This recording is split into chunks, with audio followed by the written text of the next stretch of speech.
Good morning, Devils fans. We're talking about what's probably the most awkward one of these I'm going to be doing in this series, as today's spotlight is on Michael McLeod. Disclaimer before I really get into this one, as of this point, we still do not have any official news coming out of the 2018 World Junior Canadian Team accusations. I don't want to get too deep into those for this video, but obviously it is something that is surrounding this player currently and leading into the next season. So when that news does finally come out, hopefully sooner rather than later, I will have an entire video on that and we'll go a lot more in depth with it. But for this, I really wanted to handle it like I did most of the other spotlights, just really going on his path to the Devils and his time here with us. And I'm going to mostly leave it at that with a little bit more on this towards the end. So with all of that being said, Mikey was born February 3rd, 1998, as a younger brother, Ryan, who plays for the Edmonton Oilers, and a third brother as well, with his parents, Rich and Judy. They talk about how their sons would rather play hockey as a video game. Now, they called it computer hockey, so I don't know if they were actually playing it on the computer, PlayStation or Xbox, but from the sounds of it, when they were home, if they weren't out back playing on their backyard rink, if they were inside, it wasn't watching hockey, it was playing video games. So, truly, that generation, but I thought it was an interesting tidbit at least. Now, another one from the parents was that they bought their neighbor's house just to be able to build a bigger backyard rink for their boys. Now, that's dedication. At this point, we see that was an investment well worthwhile, having two sons in the NHL. But at the time, where I'm at, that is something unfathomable to me. But good on them. That's Canadian blood, I guess. So also in the neighborhood were the Strom brothers, who grew up alongside the McLeods. All the neighborhood kids actually ran their own backyard hockey tournaments. One of the kids actually crafted a Stanley Cup in woodshop class. So they would play all summers, winters, all of it for their own little Stanley Cup tournament. And clearly all these kids grew up into very, very successful hockey players. Mikey would go on to play juniors with the Toronto Marlboros of the GTHL, and in 2014 would lead that team in winning the OHL Cup and would be awarded the Tim Adams Memorial Trophy as the OHL Cup's MVP. At the 2014 OHL Priority Selection, McLeod would be drafted 5th overall by the Mississauga Steelheads. This is where the Super Buddy friendship would begin with Nate Bastian, with him as teammates.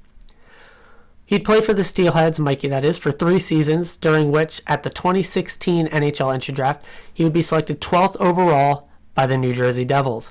At the time, this is right around where McLeod was expected to go. So I know we look back on it and say, 4th line player who really had a fight to make it into the NHL, taken at 12th overall.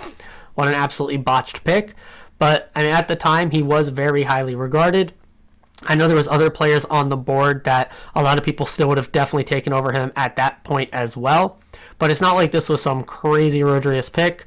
So he's an NHLer now, and we all know what he did this last season, especially in playoffs. So 12th overall, was there definitely guys better on the board? Absolutely. But hey, you can't hit them all out of the park. So hey, at least he made the NHL. So he would sign his ELC that October. In a preseason game, he would tear his meniscus. That would require surgery. That kept him out for a little bit. But he did eventually make it back into the AHL. And at the conclusion of his final season, or back into the OHL, and at the conclusion of that final season with the Steelheads, he would be assigned to the Binghamton Devils of the AHL. On November 30th, 2018, McLeod would make his NHL debut, where he would get about 5.5 minutes of ice and an eventual loss to the Capitals, and the next day would be reassigned back to the AHL. He'd be called back to the NHL later that season on February 25th, 2019, and would play out the remainder of this season with his first point coming on an assist March 9th on a Damon Severson goal in a loss to the Rangers. He'd finish that season with 0 goals, 3 assists in 21 games. His sophomore year, he'd mostly spend in the AHL, but would get into 12 NHL games, getting 2 assists, still unable to find his first NHL goal, which did eventually come in his third season, 39 games into his career, January 26, 2021, against Brian Elliott of the Flyers, also a loss. These big moments in Mikey's career, first game, first point, first assist, first goal, all losses. Not the best vibes.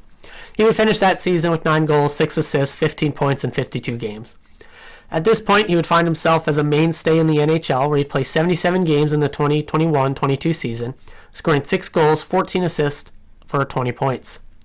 And finally, this most recent season, he would set career highs in assists and points with 4 goals, 22 assists, 26 points in 80 games, and would finish top 3 in the league in face-off percentage. McLeod would go on to have a great first playoffs with 2 goals for 4 assists and for 6 points in 12 games.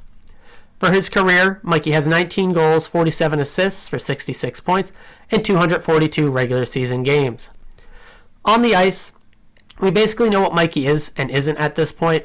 He was a high draft pick with a frame and speed that should have given itself to a very highly talented, successful NHL career, but he couldn't just seem to put it all together, offensively at least, even if his skill set should have lended him to be able to do so.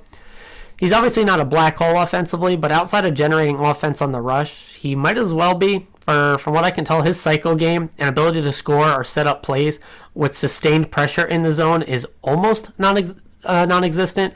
I say almost because he absolutely can do that, and it's fairly line mate dependent who he's out there on the ice with that helps him facilitate that. But really, he's not the one doing most of the legwork in the zone. He's pretty good, decent off the rush, for a fourth line guy and all that. But again, he can sustain pressure, but no offense is coming from that pressure. Defensively, he's fine, even. But he's not knocking your socks off. He's not like absolute top of the league defensively. He's just pretty good, better than most, but definitely not elite by any means. At this point in his career, though, we can call him a bona fide face-off stud. He is actually one of his techniques that we learned about that he likes to do is while a lot of guys will always take the face-off the same way, he actually is ambidextrous about it. He will switch his grip on the stick for his face-offs, which helps lend him to be able to be so successful from either dot and against either-handed face-off opponents. One of the biggest keys to his game was being put on the ice literally to take a face-off, like especially in overtimes or defensive zone ones, and then the moment we have possession, changing and getting off the ice to get somebody else on that will actually drive some offense.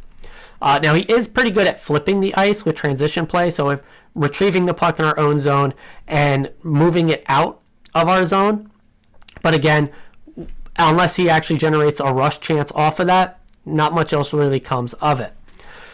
He's also actually pretty elite at penalty killing. Now, penalty killing is fairly hard to repeat year over year outside of the really top guys, which I think Mikey seems to be putting himself into that conversation. So, presumably, playing this next season, he will be, again, a mainstay on the penalty kill. Off the ice, well, we know he is super buddies with Nate Bastian, playing through the Steelheads with him, playing in the AHL with him, playing with the Devils with him. These guys have been together for years and years and years. We know they're best friends and buds, hang out off the ice, on the ice, all that stuff together. Mikey has also seemed to gotten pretty close with Jack and some of the other guys on the team. Overall, just seems to have great friendships in the room across the board. And then, obviously, just to touch on this again, off the ice, we had the 2018 World Junior Canadian Team accusations. They are very serious. If you don't know much about them, trigger warning, but go look them up. I try to keep this very family friendly, so I'm not going to go into it much at all. But they are very serious. It really does not look very good for Mikey, but obviously, until he is brought to court and found guilty or not, him along with a handful of other players that were involved in this, we don't want to necessarily presume anything, but really, from the outside looking in with the very limited information we really do have, all signs are pointing to not very great. But again, I wanted to try and cover this like I did every other player, but it would be silly of me not to cover this stuff. But going forward, depending on the proceedings of that case, if he's still on the team after those come out, he's absolutely going to be our fourth line center. He's probably, if not one of, the best fourth line center in the NHL. He really does just about everything you want from that position. Face-off stud, plays one of the special teams, isn't giving up chances defensively, at least on the regular, is a positive player, and can switch play of the ice. Again, going from defensive zone to offensive zone, which is really a big part of being a fourth liner. Again, he's going to take those situational faceoffs, he's going to penalty kill, and he'll chip in on the score sheet probably more than you even would want from a fourth line player. So we're going to be very happy about that, assuming it happens. Top three for Mikey. At number 3 is going to come in. He's a lifelong Devil. I always appreciate guys that are lifelong Devils. If you spend your entire career here, that is absolutely amazing by my standards. I try not to caveat everything I'm saying here for Mikey. I hope we get good news out of all this case, as good of news as you can with something like this. So I can talk a bit more glowingly about all these things, but I just feel like, that obviously this holds me back from really going over the top about, all of everything. So then coming in at number 2, a bit of shout out to him here on this at least, changing up his game. So he was a first round top pick, 12th overall. He's expected to come in and be a top producer, but that just did not work out. So instead he grinded away in the AHL, developed his game, and changed it to be a more fourth line, bottom 6 grinder guy. And he excelled at that. And he's now find himself as a mainstay in the NHL, and probably, potentially, could have a long career here doing that. So you really have to credit guys that don't let pride get in the way and can change their game and grow to find and stick in an NHL lineup. And number 1, very obvious choice, the series winning Game 7 goal against the Rangers. Obviously Palat made this goal, but Mikey was smart enough to be patient with it, didn't just stuff it in Shesterkin's pads, instead skated just around him and put it right in the empty net. And there's not much more you can say outside of what I've said about this goal a million times over. But again, I could watch this thing 100 million times again. And selfishly, gosh, I hope Mikey had nothing to do with this, not just for the victim's sake and all that, obviously, not just for him personally, not just for being a fan of this team. But I don't know if I'll be able to bring myself to watch this replay if this news comes out not great about Mikey. Again, that's a very selfish thing to say. But, yeah, again, this was probably the most awkward, most difficult one of these spotlights I'm going to have to do. Hopefully this news comes out soon so the monkey can just be off the back and we can move on from this. I hope some sort of peace is found by the end of this. It doesn't matter about me. My thoughts and feelings on this really don't matter. It's really about the victim and all this and how they're able to move on.